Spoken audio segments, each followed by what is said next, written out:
Magandang umaga po sa inyo lahat. At purihin ang ating buhay na Diyos sa isang namang pribilehiyo upang mag-aral ng kanyang buhay na salita. At para sa ating pag-aaral, minsan pa, samahan niyo ako sa pagbasa ng ating talata. Matthew chapter 16, verses 13 to 16.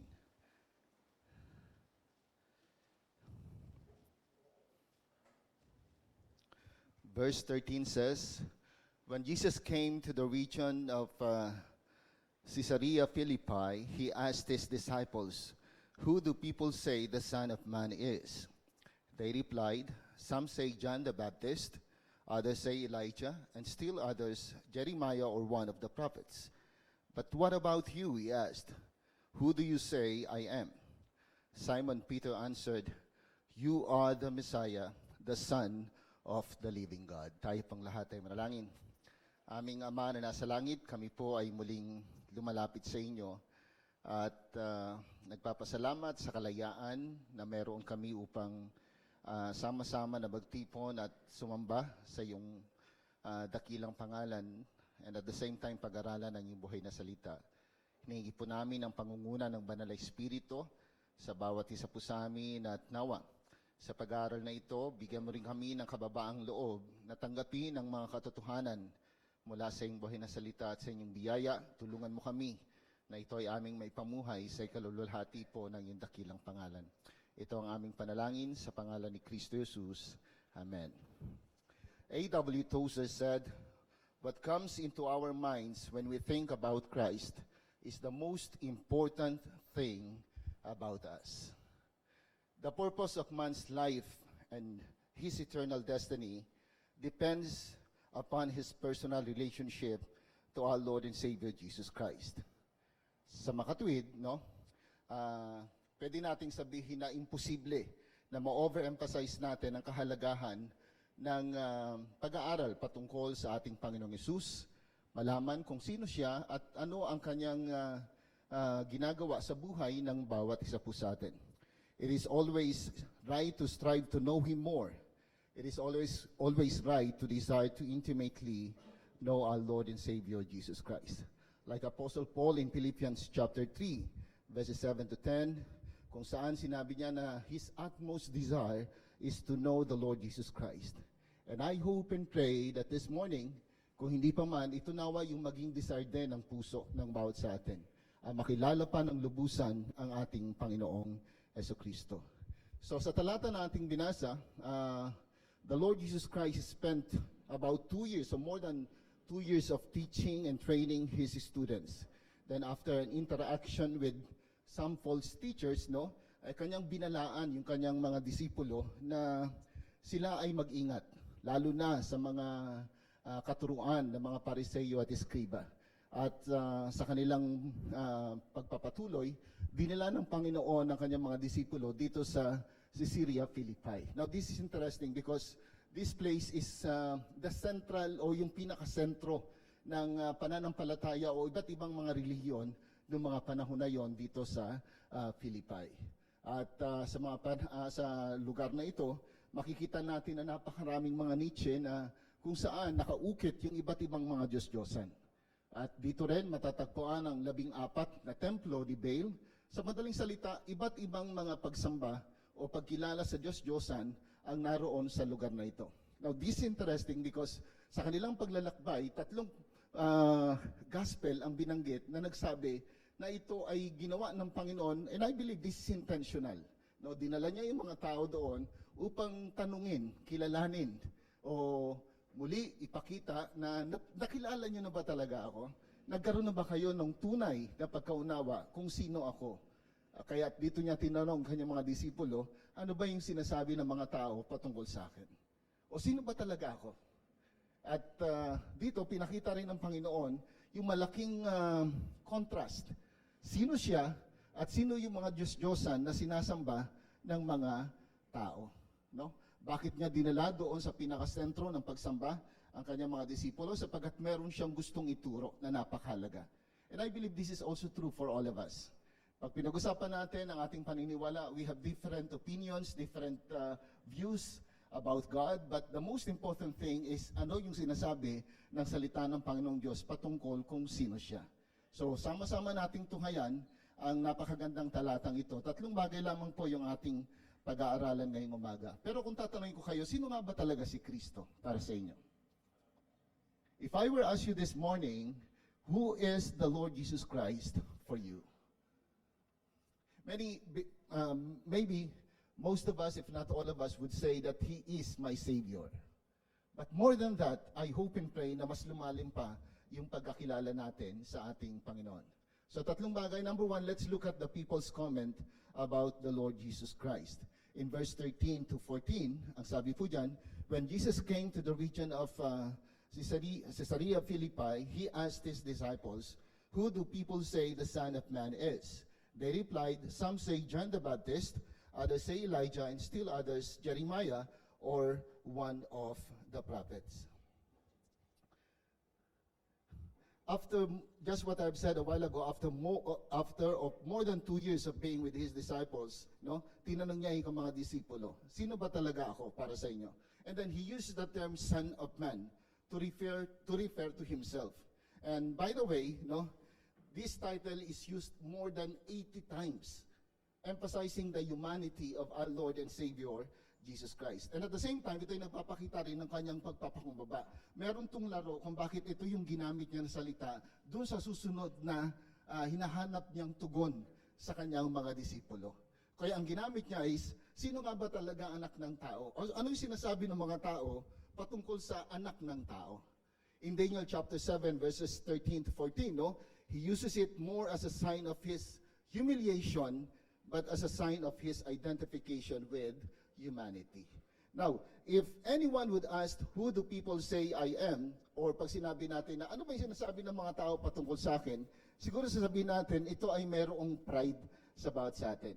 Pero iba sa ating Panginoon Kristo. Nung tinanong niya yung mga disipulo kung ano yung sinasabi ng mga tao sa Kanya, ito ay merong kinalaman sa buhay ng tao na sasagot o tamang pagkakilala kung sino nga ba ang ating Panginoon.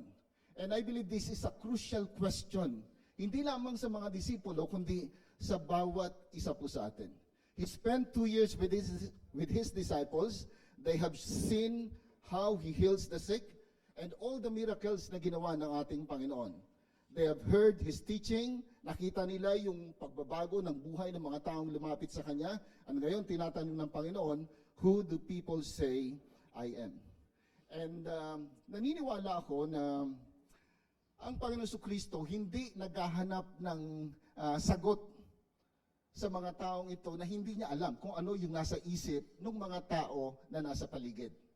Remember, the Lord Jesus Christ is the all-knowing God. Bago pa man niya tanungin yung mga disipulo kung anong sinasabi ng mga tao patungkol sa Kanya, alam niya na kung anong pinag-uusapan ng mga taong ito patungkol sa Kanya. Now, ang tanong ulit, kung alam na ng Panginoon yung sagot ng mga taong nakapaligid sa Kanya, bakit niya pa tinatanong? Bakit niya pa tinatanong yung mga disipulo na ano ba yung sinasabi ng mga tao patungkol sa akin? So, dito makikita natin na ang Panginoon gusto niya, basically, ang gusto ng Panginoong Diyos, ilabas ninyo kung ano talaga yung nasa isip nyo. At ikumpara natin yan doon sa sinasabi ng mga tao sa tunay na pagkakilala nyo sa akin. This is very important sapagkat sabi nga natin kanina, bawat tao may iba't ibang pagkaunawa, pagkakilala o sinasabi patungkol kay Kristo. Pero mahalaga, ano ba yung nasa isip ninyo? Ano ba yung nasa puso nyo? Kung sino nga ba talaga ako? So kaya dito, ang Panginoong Kristo, nung tinanong niya yung mga disipulo, ito ay leading question in a real sense. It is a set-up questions. Hindi siya humihingi ng information. He knew basically what they thought about Him. But He wanted out of the disciples' mouth a clear statement of the wrong answer ng mga taong nasa paligid kumpara kung sino nga talaga ang ating Panginoong Kristo. So merong binigay na sagot na 4 at hindi ko alam kung saan nanggaling ito o talaga bang ito yung narinig, but most probably ito nga. Number 1 is for them, or for some, the Lord Jesus Christ is John the Baptist. Yamang si John the Baptist during that time ay kinikilala, pinaparangalan ng maraming tao. marami ang nag-iisip na siya ay bumalik mula sa kamatayan. In fact, pag binasa ninyo yung Matthew chapter 14, verses 1 and 2, nang mabalitaan ni Herod na ang Panginoon Kristo ay nagpapagaling, nagtuturo, sabi niya, ito ay si John the Baptist. Sapagat dumating yung time sa Matthew chapter 13 kung saan pinapugutan ng ulo ni Herod itong si John the Baptist. At alam nila na kung merong mang pwedeng gumawa ng bagay na ito, ng mga mirakulong ito, ng mga milagrong ito, walang iba kung hindi yung mula sa patay ng muling nabuhay. So kaya maraming tao iniisip nila, this is John the Baptist. And then secondly, sabi ng iba, Elijah. Now, bakit si Elijah? Pagdaraan ng napakaraming tao, no? Si Elijah, special siya sa puso ng mga Israelita. Sapagkat siya ay nag-perform ng mga miracles, no? Marami siyang na-inspire ng mga tao. And since the Lord Jesus Christ was able to do these same things, maybe, para sa isipan ng mga tao, he was Elijah. Pero ang tanong, bakit nagkaroon ng ganong idea? Sapagkat in Malachi chapter 4, verses 5 to 6, look at this. See, I will send the prophet Elijah to you before the great and dreadful day of the Lord comes. He will turn the hearts of the parents to their children and the hearts of the children to their parents. Or else, I will come and strike the land with total destruction. So sa pag-iisip ng mga tao, from this passage, indeed, Elijah will return, will come back. Kaya sabi nila, kung itong tao na to ay gumagawa ng iba't ibang himala, no? Kakaibang milagro, most probably si Elijah ito. So kaya sabi ng mga tao, thank you Seth, si Elijah yan, no? Kinakailangan na sapagkat sa talata na binasa natin, bago dumating ang ating yung pinaka-Messiah, no? Sabi nila, darating muna si Elijah. And then sa iba naman, sabi nila, si Jeremiah. Now, this is interesting. Yung mga Israelita, meron silang narinig yun na yung Apokripa. So, yung mga dagdag na mga kasulatan. So, na nakasama doon sa pagitan ng Old Testament and New Testament. Now, meron diyang aklat ni Macabeo o Maccabees. First, second, third Maccabees. At dito sa sulat na ito, merong kwento na itong si Jeremiah, bago sakupin ng mga Babylonia ang Israel during 586 BC, no? Si Jeremiah ay itinabi niya yung Ark of the Covenant. And at the same time, no, parang sa kanila ay nung ginawa ito ni Jeremiah, tinago niya ito upang hindi mabastos yung Ark of the Covenant. At naniniwala sila, darating ulit si Jeremiah bago dumating yung Messiah. So kaya para sa kanila, this is Jeremiah. So bawat tao, iba-iba yung pananaw base doon sa kanilang siguro conviction, sa kanilang paniniwala, no? Iba sa gusto, iba-iba base sa gusto nila. At kung ano yung kanilang nararamdaman, yung kanila pinapahayag. Sino nga ba talaga ang Panginoon Kristo? And lastly, sabi nila, isa sa mga propeta. Hindi nila sigurado, but sa lahat ng ginagawa ng Panginoon, iniisip nila na hindi ito pangkaraniwang tao. Ito ay propeta ng Panginoong Diyos.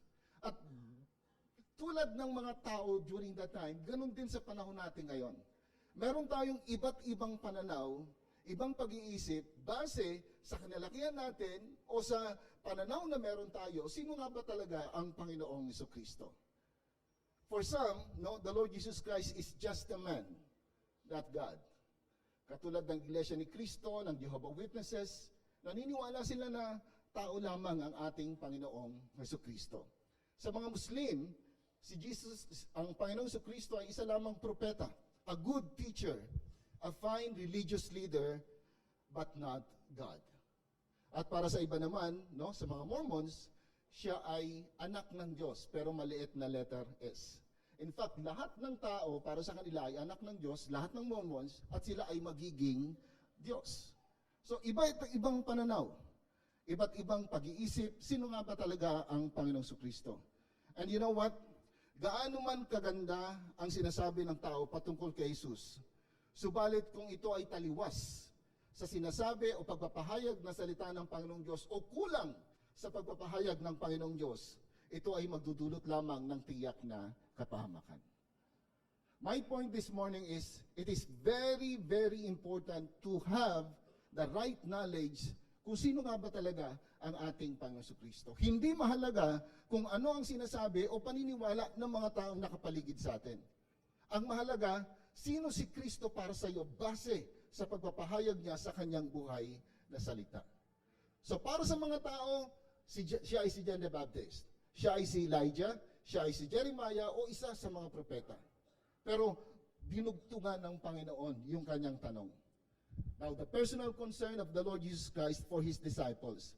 After hearing the people's comment about Him, now, tingnan po natin. Sabi ng Panginoon sa Kristo, ito yung tanong niya. Pero sa inyo, sino ako? Para sa inyo, who do you say I am? May laro ulit ng salita. Pag tinignan ninyo, from third person, no, to second person. From what do men to what do you? And then, from third person to first person. The Son of Man or from, Son of Man to I am. Anong ibig ko sabihin? Mas naging personal yung tanong ngayon ng Panginoong Hesukristo. Kanina ang tanong niya is general. Ano ang sinasabi ng mga tao patungkol sa akin? Pero ngayon, sino ako para sa inyo? Sino nga ba talaga ang Panginoong Kristo? Bakit kinakailangan natin siyang bigyan ng diin sa ating pag-aaral? Bakit sinasabi natin na ang buhay ay nakasandig sa tamang pagkakilala sa ating Panginoong Diyos? Kung magkakaroon tayo ng maling pagkaunawa, pagkakilala sa ating Panginoon, nangangahulugan ng kamatayan. Subalit kung magiging tama ang pagkakilala natin sa Kanya, magkakaroon tayo ng buhay na inialok niya sa lahat ng mananalig, magsisisi sa kanilang mga kasalanan at mananalig sa Kanya bilang Panginoon at tagapagligtas ng Kanyang buhay. Now, considering yung period of time na magkakasama sila, after all the miracles na ginawa ng ating Panginoon Kristo kasama yung mga disipulo, pagkatapos nilang marinig yung lahat ng itinuro ng ating Panginoon, at kung paano niyang sinasabi na siya at ang Ama ay isa, now, the Lord Jesus Christ asked them, who do you think I am? Nakilala niyo na ba ako after ng more than 2 years? Meron na ba kayong mas malalim na pagkakilala sa akin? The passage na ating tinatalakay ngayon ay nagpapahayag ng isang napakahalagang tanong na dapat sagutin ng bawat individual. Who do you think the Lord Jesus Christ is? At kung gagawin nating mas personal na nagsasalita ang ating Panginoong Hesus, who I am to you. Nung tinanong ito ng Panginoong Kristo, ini-imagine ko lang, ano kaya naging reaction kaagad ng mga disipulo? Meron kayang katahimikan? Pero dahil nando si Pedro, mabilis yung sagot. Ano pa, Pedro talaga madaldal talaga eh. So, kung maalala nyo, pagka nung time na naglalakad siya sa dagat, di ba, sino kaagad na nagsalita? Si Pedro, di ba? Anong time na sinabi ng Panginoon, ipaghahanulo niyo ako, oh, hindi Lord, no, mamamatay kami para sa, eto yung tao na talagang ang bilis eh. So sumagot kaagad si Pedro, sabi niya, you are the Christ, the Son of the living God. You are the Christ, the Son of the living God. Pero bago yon, no, it is very, very important.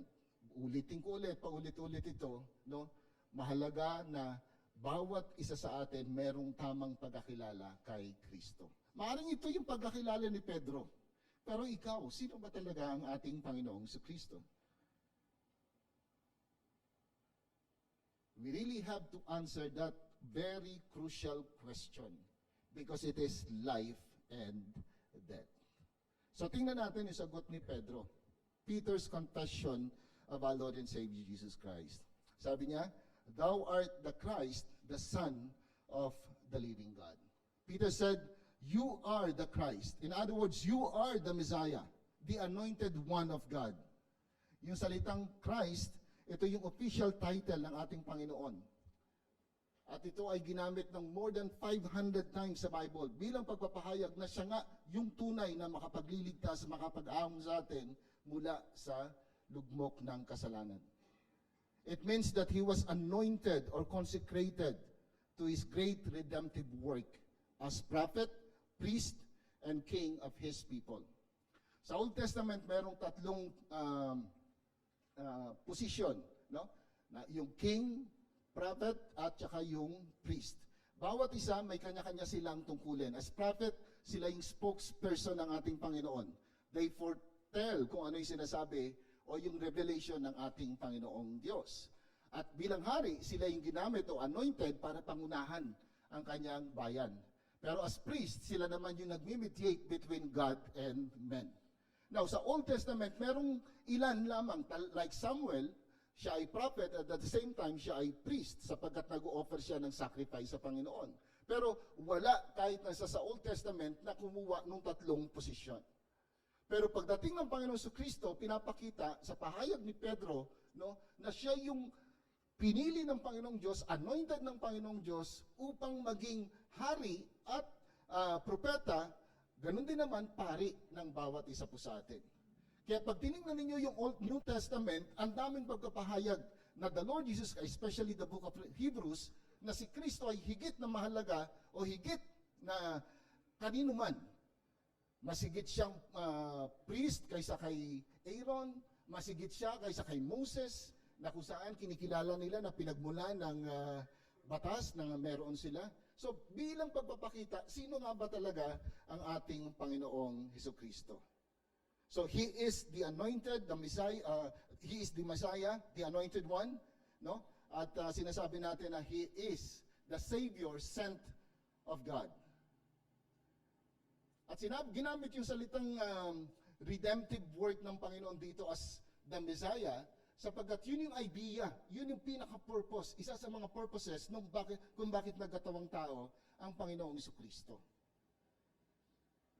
Yamang tayong lahat ay makasalanan at nangangailangan ng tagapagligtas at walang sino man sa atin ang kaya magligtas sa ating sarili, kailangan natin na Savior na siyang magpapalaya sa atin, magliligtas sa atin sa tiyak na kapamakan.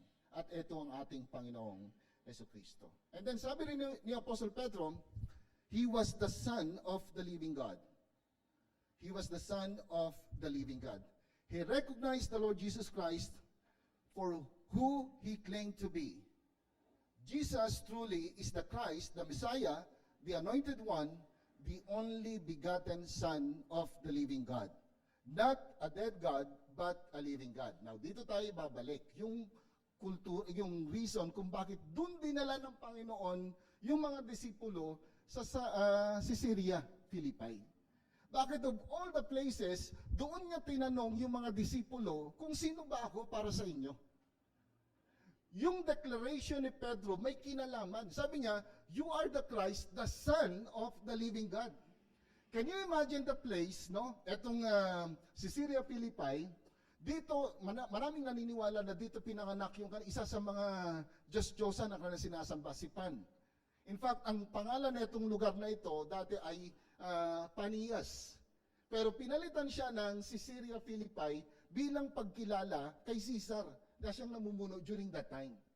Pero sabi nga natin kanina, itong lugar na ito, maraming mga Diyos-Diyosan na naniniwala sila na doon. Inuukit nila yung mga tawag niyan, yung mga bato, bilang pagpapahayag na ito yung sentro ng kanilang pagsamba. Now, nung sinabi ni Pedro na, Thou art the Christ, the Son of the living God, in contrast, doon sa lahat ng Diyos-Diyosan, sila'y lahat patay. Pero, you are the Christ.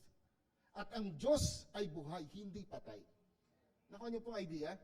So parang idea nga yung sinasabi ni Pedro, kumpara dito sa mga tao na to, ewan ko kung naintindihan to ni Pedro, but ito yung gustong hugutin ng Panginoon sa kanila. Sabi natin kanina, alam niya naman kung ano yung sinasabi ng mga tao sa paligid. Alam niya naman kung ano yung nasa puso ng mga disipulo.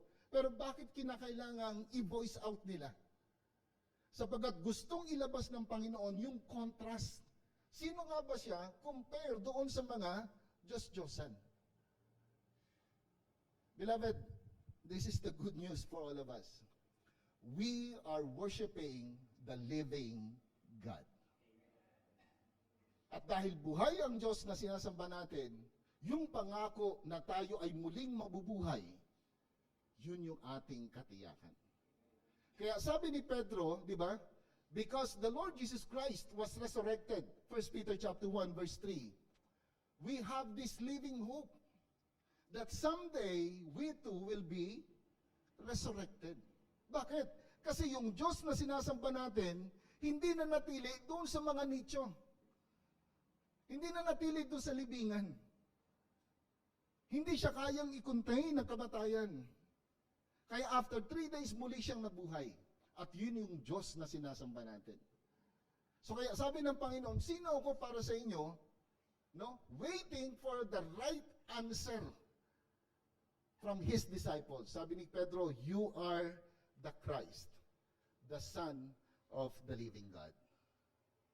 If I will ask you this morning, sino ba ang sinasamba mo?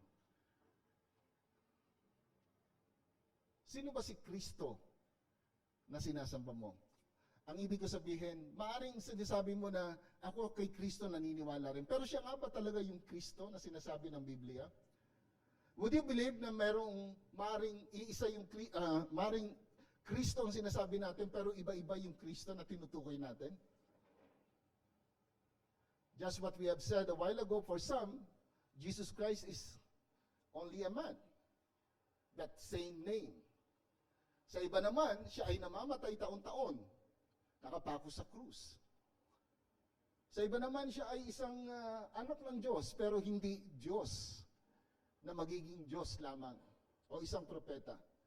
So mahalaga, yung pagkakilala natin kay Kristo, hindi kung ano yung sinasabing Kristo ng mga tao sa paligid natin, kundi ano yung sinasabi ng Biblia patungkol kay Kristo. At sabi ni Pedro, you are the Christ. You are the anointed one. You are the Messiah. And you are the Son of the living God. So, ini-recognize niya, sino nga ba talaga ang ating Panginoon sa Kristo. The Bible says that the Lord Jesus Christ, maraming pagpapahayag kung sino siya. He is the Lord. When we say that the Lord Jesus Christ is your Lord, the implication is you are willing to submit and obey Him. Do you really know the Lord Jesus Christ? Do you really recognize His Lordship? By the way, sa ayaw at sa gusto nyo, sa ayaw at sa gusto natin, the Lord Jesus Christ is Lord. Hindi siya Panginoon base sa pananaw na meron ka. At kung sa ayaw at sa gusto mo, kikilalanin natin yung pagiging Panginoon niya. Maaring dito sa buhay na to o dun sa kabilang buhay. Kaya kung ngayon nahihirapan tayo na kilalanin yung kanyang pagiging Panginoon ng buhay natin, malaking problema. Remember Matthew chapter 7 verses 21 to 23? Hindi lahat ng tumatawag sa akin ng Panginoon, Panginoon ay maliligtas. Can you imagine that? So kaya mahalaga na tama yung pagkakilala natin sa Kanya, and at the same time, no, na ipapamuhay natin yung mga title na diniklara niya mula sa Kanyang buhay na salita. He is our Lord. He is our comforter. Di ba sa Matthew chapter 14, I think, Matthew 14 to 16, no? Sabi niya, aalis ako at babalik darating ang banal na Espiritu na katulad ko. Yung term na ginamit, yung Greek na ginamit, yung kung ano ako, yun din, yung babalik. At isa sa mga title niya is the Comforter. So bilang mga mananampalataya, if you truly know the Lord Jesus Christ, no, siya yung tunay na nagbibigay ng kaaliwan. He is your advisor. Kailangan mo ba ng karunungan? Go to the Lord Jesus Christ. Isa sa mga passages na gustong-gusto ko sa Bible is yung James chapter 1 verse 5. If any of you lack wisdom, let him ask of God who gave it to all men liberally and upbraid it not. Kailangan ko ng karunungan, lapit sa Panginoon. At alam niyo ba na gustong-gusto ng Panginoon na humingi tayo ng karunungan sa Kanya? Look at King Solomon. Nung tinanong siya, anong gusto mo? Sabi niya, wisdom. Sabi ng Panginoon, dahil yan ang hiniling mo, hindi lang yan ang ibibigay ko. Bibigyan pa kita ng kayamanan at posisyon. Mananatili ang iyong posisyon bilang hari. So the implication is very clear. Gusto ng Panginoon na magkaroon tayo ng karunungan. Meron passage sa 1 Thessalonians chapter 4, verse 13. Ang sabi ng Apostle Pablo, I do not want you to be ignorant. No? Parang in relation doon sa second coming of our Lord and Savior Jesus Christ. Sa madaling salita, ang gusto talaga ng Panginoon, magkaroon tayo ng karunungan. Colossians chapter, at ano yung verse niya dito sa ano? Nakalimutan ko, 2-3. Kung saan lahat ng karunungan ay nakatago kay Kristo. Naalala ko yun kasi kayo nagtanong sa akin kung ano yung verse na tama doon sa treasures, no? Colossians 2:3, no? So sa madaling salita, lahat tayo nangangailangan ng karunungan, takbo kay Kristo. He is our mediator. Sabi sa Book of Hebrews, unlike ng mga priests sa Old Testament, sila namamatay. May hangganan, may limitasyon. Pero ang Panginoon Kristo, nandun siya sa kanang kamay ng Ama, patuloy na namamagitan sa iyo at sa ating Panginoong Diyos. He is our advocate, strength, inspiration, protector. Napakarami po nito. He is our shepherd. Na kung saan wala ka nang hahanapin pa. And He is our peace. To Abraham, he was the ram. Alala niyo nung inalay niya si Isaac, wala siyang dalang tupa na ihahandog. Ang tanging nandoon ay yung kanyang anak na si Isaac.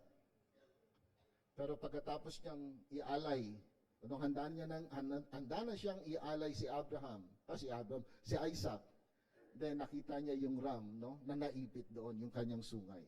At sabi niya, the Lord will provide.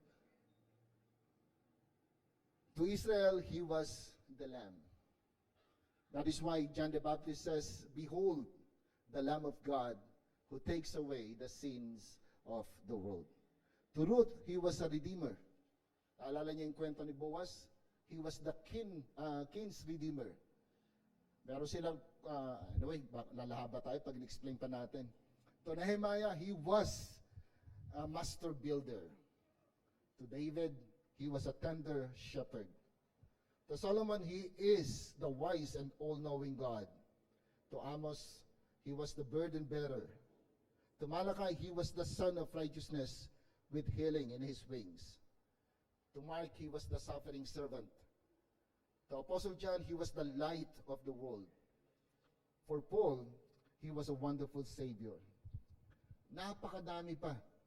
Walang katapusan ang pagpapahayag ng Biblia, sino ba talaga ang ating Panginoong Jesucristo. Wala tayong oras para dyan. Pero pagdating sa last book of the Bible, Revelation, He is the King of Kings and Lord of Lords. Kung saan ang lahat ay luluhod sa kanyang harapan. Kung kaya mahalaga na tama ang pagkakilala natin sa Kanya at kung sino siya, tinatanggap natin, no, sa ating mga buhay. Sapagkat darating ng panahon, sa ayaw at sa gusto mo, ikaw ay luluhod sa harapan ng ating Panginoong Jesus. Kung kaya naman, pagkatapos na ideklara ni Pedro na you are the Christ, the Son of the living God, no? Ito ay kinommend ng ating Panginoong Jesus. Anong pansinin niyo po? How the Lord Jesus Christ accepted Peter's confession in verse 17. Dalawang bagay. Unang-una, sabi niya, Simon Peter, tingnan po natin sa verse 17, ano? Jesus replied, blessed are you, Simon, son of Jonah. Ang unang-unang sinabi ng Panginoon, dahil dyan sa sinabi mo, you are blessed. Yung blessing Na sinasabi ng Panginoon na because of your confession, kung sino nga ba talaga ang Panginoong Jesucristo, you are blessed. Ang daming pwedeng sabihin na implication But I believe, yung tamang pagkakilala kay Kristo is a great blessing for all of us. Will you agree with that? Kaya sabi niya, Simon, son of, hindi, maganda rin to. Pasensya na, hindi ko mapigilan Bakit Simon yung ginamit? Kung papansinin niyo sa Bible, kapag si Simon Peter, pagka si Simon ay gumagawa ng kasalanan, ang ginagamit na pangalan ay Simon. Pagka siya ay namumuhay ng medyo spiritual, Peter ang ginagamit. Pero dito, maganda yung ginamit niya. Maganda yung kanya sinabi, pero Simon ang ginamit na pangalan. Sapagkat yung Simon, nagpapakita ng pagiging tao niya. So bilang tao, napakahalaga na magkaroon tayo ng tamang pagkakilala, deklarasyon, sino nga ba talaga ang ating Panginoong Jesucristo. At sa tamang pagkakilala at deklarasyon kung sino si Kristo, sabi niya, you are blessed. And secondly, sabi ng Panginoon Jesucristo, etong bagay na ito, hindi ito ni-reveal, hindi ito sa'yo. Ni-reveal lamang ito ng Ama sa'yo. Anong ibig sabihin? You know what? Hindi ba tayo nagtataka, bakit ang daming matatalinong tao, bakit hindi nila lubusang maunawaan, sino nga ba talaga si Kristo? Bakit yung simpleng tao na sinasabi nilang walang pinag-aralan, tama yung pagkakilala kay Kristo. Si Pedro na isang mangingisda, maraming mga disipulo niya na simpleng tao lamang. Sapagkat dun babalik yung sinabi ng Panginoon sa Kristo, Pedro, hindi sa iyo yan. Yan ay ni-reveal sa iyo ng ating Ama na nasa langit. And with that, pwede nating sabihin, the right knowledge about the Lord Jesus Christ or who the Lord Jesus Christ is, hindi yan sa atin. Maliban na kumilos ang banal na Espiritu at ipahayag sa atin yan ng ating Ama, dun lamang tayo lubos na magkakaroon ng tamang pagkakilala sa Kanya. And you are blessed, beloved. You are blessed dahil nakilala niyo ang ating Panginoon Jesucristo. You are blessed because God revealed it to you. Hindi yan sa atin. Kaya nga pagdating sa kaligtasan, wala tayong may pagmamalaki, wala tayong may pagmamapuri dahil magaling ako.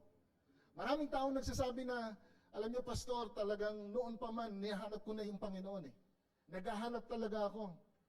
Ang sarap pakinggan. But theologically, hindi siya sound. Kasi sabi ng Bible, walang humahanap sa Kanya. Romans chapter 3, verse 10 to 11. Ibig sabihin, kanya-kanya tayo. Kaya ka nandito ngayon dahil kinahabagan ka ng ating Panginoong Diyos. Kaya ang lahat ng luwalhati sa ating Panginoong Diyos. So blessed are those who have right knowledge of who the Lord Jesus Christ is. At sabi nga, it is God's will para sa tao na yon na makilala niya ang ating Panginoong Diyos. Sapagkat ang pagkakilala, ang tamang pagkakilala kay Kristo, ay pagkakilala na rin sa Ama. Interesting po yung Bible Ang daming mga bagay na mystery. Ang hirap intindihin. Halimbawa, nung sinabi ni Philip, sa John chapter 14, di ba meron doon na tinatanong na, tama si Philip, sabi ni Philip, Lord, show us the Father, and that will be enough for us. Naalala niyo sagot ng Panginoon Jesucristo from this passage? Sabi niya, Philip, ang tagal mo na akong kasama. Hindi mo ba alam na nakakita sa akin, nakakita na rin sa Ama? What is my point? Sabi ng book of John chapter 5, ang sino mang gusto magparangal sa Ama, dapat parangalan ng kanyang anak. Ang Diyos, ang Ama at ang anak ay iisa. Kung magkakaroon tayo ng tamang pagkakilala sa anak, magkakaroon tayo ng pagkakilala kung sino ang ating Ama. So kaya nga, napakalaga na makilala natin siya. Tama yung pagkakilala natin sa ating Panginoong Diyos. At tandaan din natin, the right knowledge of who really Christ is has something to do with life and death. Gusto ko pa sana dagdagan, sino nga ba talaga si Kristo? Kasi napakayaman po nito eh. Look at Hebrews chapter 1 verse 8. Christ is the Son of God and He is God. But about the Son, He says, your throne, O God, will last forever and ever. Ang nagsasalita rito, yung Ama. Kaya yung ginagamit ng mga hindi naniniwala siya ay Diyos, parang ginagamit nila, kung siya ay Diyos, bakit siya tumawag sa Ama ng Diyos ko, Diyos ko? Bakit mo ako pinabayaan? So, dahil tinawag niya na Diyos ko ang Ama, ibig sabihin, hindi siya Diyos, dahil isa lang ang Diyos. Pero dito, yung Ama, tinawag naman yung anak na God. Hindi na rin ba Diyos ang Ama dahil tinawag niya na Diyos ang anak? Isa na naman sa misteryo ng Biblia, pero mahaba po. But the point is, Jesus Christ is God. John chapter 10, verses 30 to 33. Christ and the Father are one. Now, para mas maintindihan natin yung context niya, pagkatapos sabihin niya ng Panginoong Kristo, ano ang naging reaction ng mga tao? Gusto nilang batuhin si Kristo. Bakit nila gustong batuhin? Blasphemy. Bakit tinawag na blasphemy? Kasi ipinapantay niya yung sarili niya sa Ama. The point is, sabi ng Panginoon Kristo, ako at ang Ama ay isa, maaaring hindi mo matanggap, hindi mo maintindihan. Pero yun yung katotohanan. And by the way, sa buhay pananampalataya, ang daming bagay na hindi natin kayang intindihin. Ang daming bagay na hindi natin kayang i-explain. Pero kung yan ay tahasang sinabi ng Biblia, by faith, tanggapin mo yan. Meron nagtanong sa akin minsan, sabi niya, paano mo i-deal, Pastor, ang isang taong napakatalino? Paano mo sasagutin yung mga tanong niya? Sabi ko sa kanya, kahit na sinong tao, matalino o bobo, no?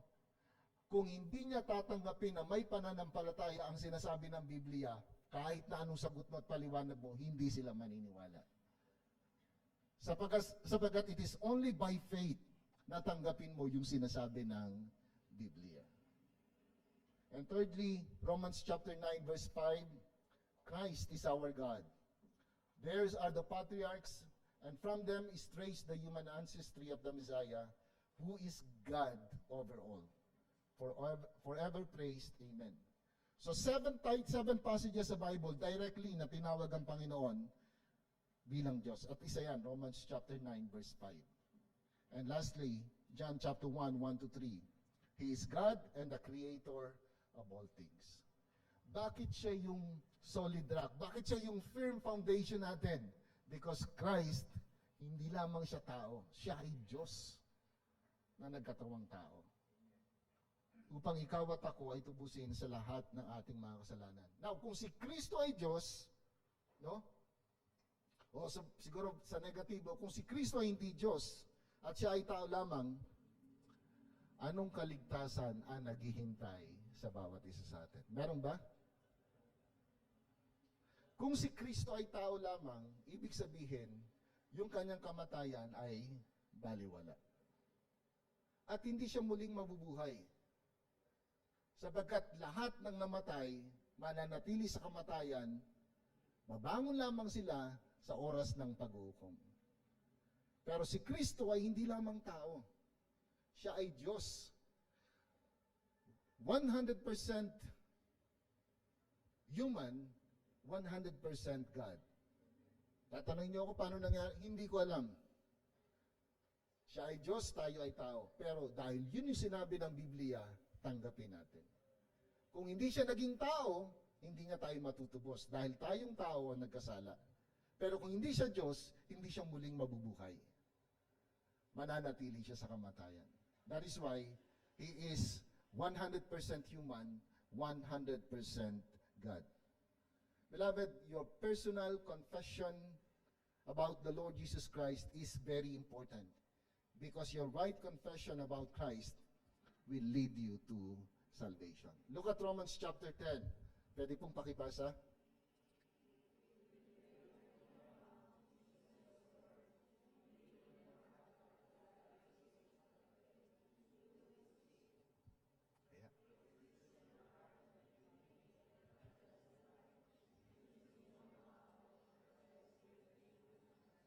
Ayan, we need to confess with our mouth.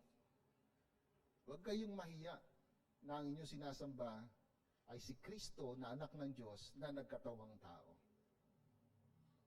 Eh, minsan nga yung walang kabulan, hindi tayo nahiya di ba? So ito, mas makabuluhan ito. Kaligtasan.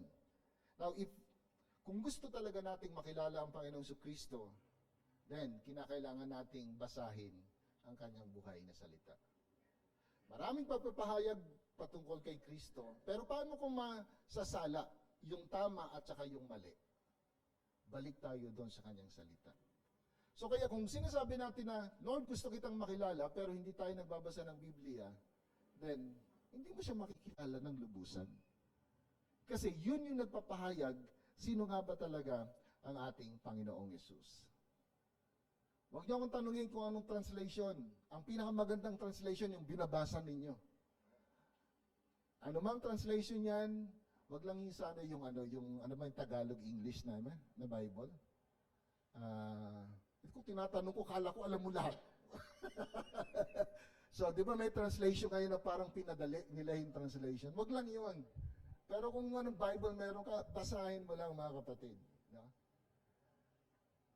So, yes, interesting na dinala ng Panginoon ang mga disipulo doon sa isa-isang lugar kung saan napakaraming Diyos-Diyosan upang ipakita yung sino nga ba siya in contrast doon sa mga Diyos-Diyosan na kanilang sinasamba. Bagamat alam niya kung ano nasa isip ng mga tao, pero mas after siya sa isip ng mga taong sumasamba sa Kanya. At pagkatapos banggitin ni Pedro ang napakagandang pagpapahayag kung sino nga ba si Kristo. Siya yung Mesiah, siya yung anak ng Diyos, siya yung nagligtas sa atin, no? Siya yung anak ng buhay na Diyos. So sabi ng Panginoon, you are blessed. You are blessed. Now, anong action ang hamon sa atin ngayong umaga? Kala nyo, tapos na. Number 1, know Him personally. Alam niyo po ba sa Bible, merong dalawang question na napakahalaga. The first question, dito sa Matthew chapter 13, kung saan sinasabi niya, sino nga ba talaga si Kristo? And the next question, doon sa Matthew chapter 22, kung saan kausap ni, kalimutan ko nagtanong nito, Pilate, no? Sabi ni Pilate sa kanya, ano ang gagawin ko sa taong ito? Sino ba talaga ito? Doon sa Matthew chapter 13, sino ba ako para sa inyo? Matthew 16, no? Pero si Pilate naman, sabi niya, sino ba talaga ito?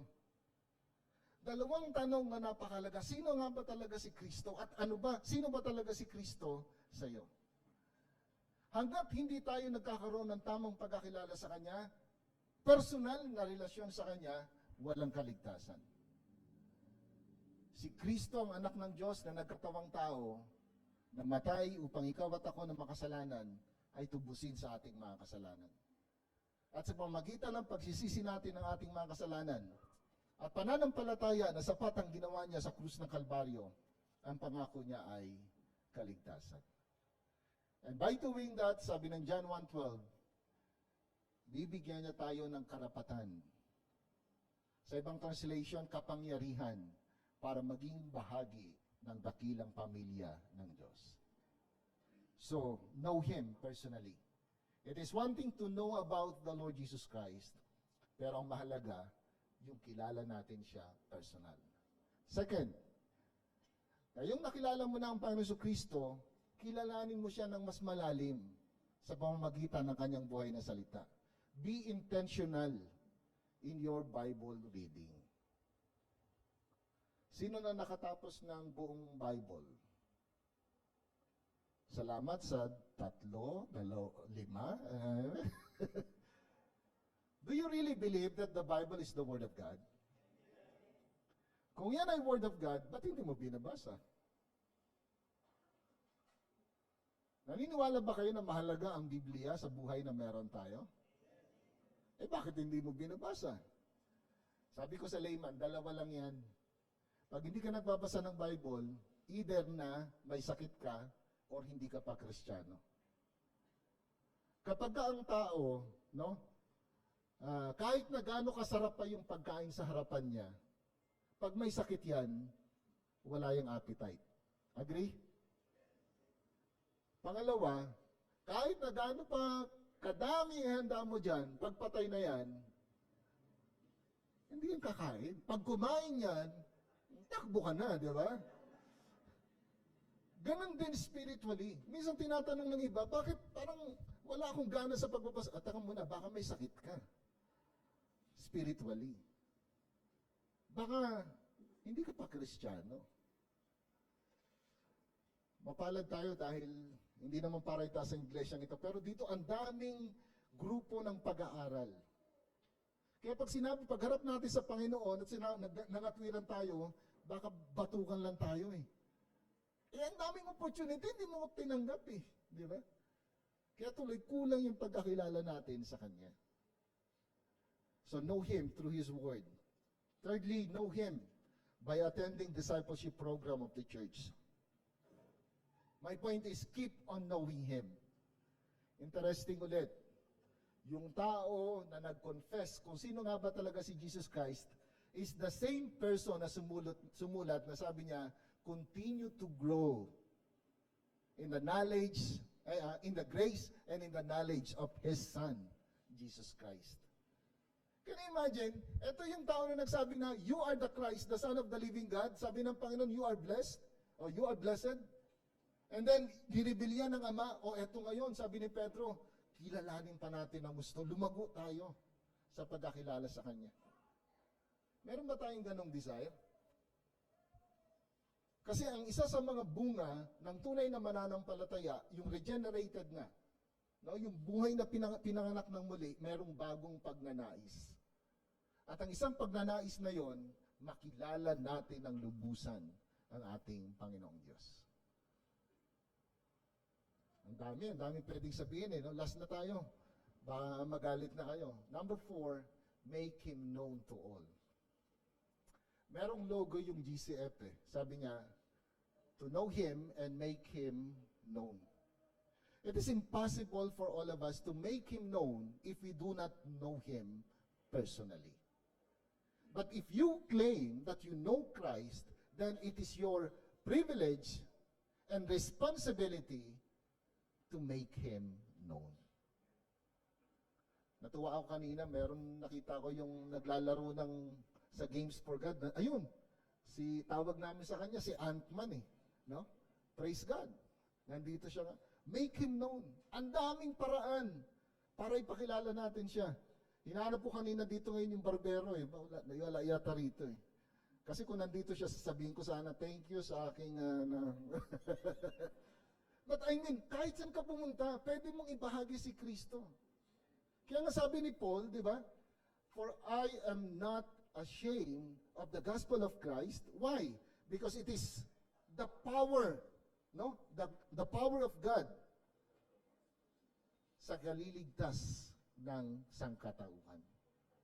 Kung ito nga si Kristo, yung mabuting balita na dala natin, merong bang dahilan para tayo maiya? Meron bang dahilan para hindi natin siya pakilala? Beloved, ang sarap na nandito tayo sa loob, ano man ang mangyari sa atin, alam natin na tayo ay pupunta doon sa kalangitan. Siguraduhin mo lang, ha? Pero kung ikaw ay sigurado na, paano naman yung mga wala pa? Maraming kaparaanan para tayo maging instrumento niya sa pagbabahagi ng mabuting balita.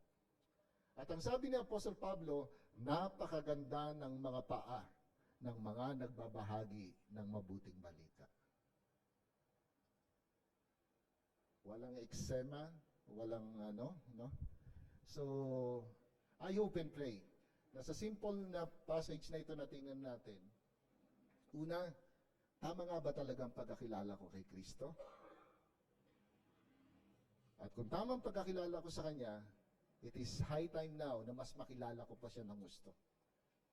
Kikilalanin ko siya ng gusto dahil yun gusto niya, doon siya nalululati.